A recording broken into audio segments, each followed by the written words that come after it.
সকালবেলায় পুচকেটার ঘরে গেছিলাম আর হাতে দেখো আমার কেমন মেহেন্দি করে দিয়েছে, আবার কেমন হাসছে পুচকেটা।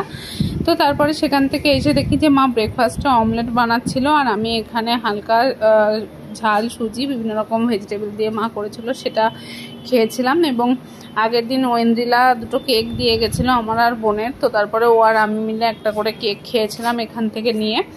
এবং কেকটা খাওয়ার পরে আমার কিছু জিনিস বাইরে দেওয়া ছিল স্টিচিংয়ের জন্য, সেগুলো নিয়ে তারপরে বাড়ি এসেছিলাম। এবং লাঞ্চে ফ্রেশ হওয়ার পরে দেখি মা যত শীতের সবজি মানে যেগুলো এবার আস্তে আস্তে আনঅ্যাভেলেবেল হবে সেগুলোই রান্না করেছিল, পালং শাক, বাঁধাকপি, ফুলকপি, আর আন্টিকে দেবে বলে কিছুটা তুলে রেখেছিল।